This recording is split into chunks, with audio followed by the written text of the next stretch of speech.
of an hour and a half in the afternoon, apparently not far from the river, brought us to the populous district of the Babusese. This Babusese is now in Congo, what they call Ituri, but it was part of Bunyoro. It's part of our system. The banana plantations were very extensive, reminding me of Uganda, because Stanley had been to Uganda before. He had been to Uganda in 1874. So he said that when he saw these big plantations in Ituri, they reminded him of Buganda, what we call Uganda. And their shades covered a multitude of huts.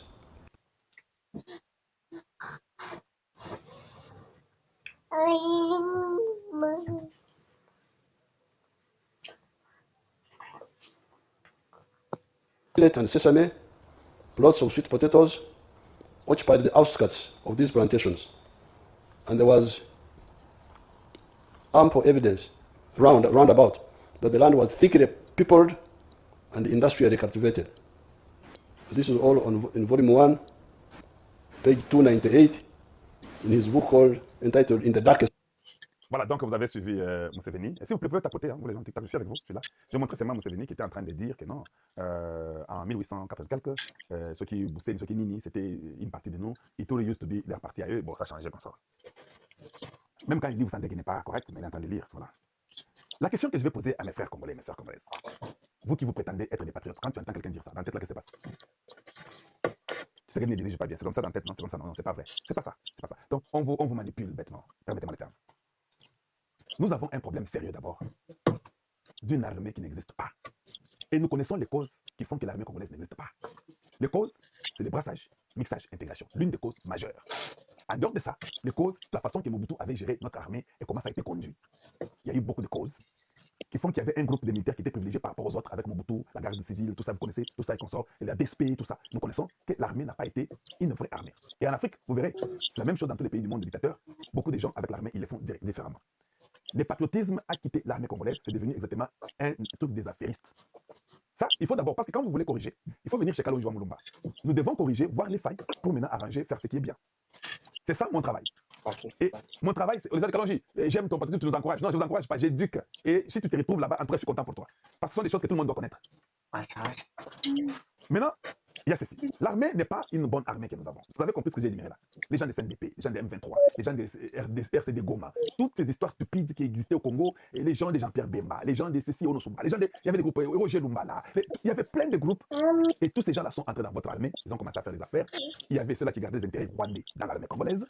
Il y avait ceux-là qui faisaient que les minerais quittent le Congo aillent au Rwanda. Il y avait des Congolais qui faisaient aussi l'artisanat, les mines, et prenaient, vendaient au Rwandais et ça partait en Europe. Et qui profitaient de ça, ce sont les Anglais, ce sont les Belges, ce sont les Français, ce sont les Allemands, les Italiens, les Portugais et beaucoup d'autres pays dans l'Amérique et dans l'Asie, comme le Qatar, comme les Émirats Arabes Unis, comme la Chine, comme la Russie. C'était comme ça. Tout Congolais doit d'abord savoir ça. C'est-à-dire que c'est une méthode qui est établie. C'est-à-dire que vous ne pouvez pas vous défaire de cette méthode-là, c'est très difficile.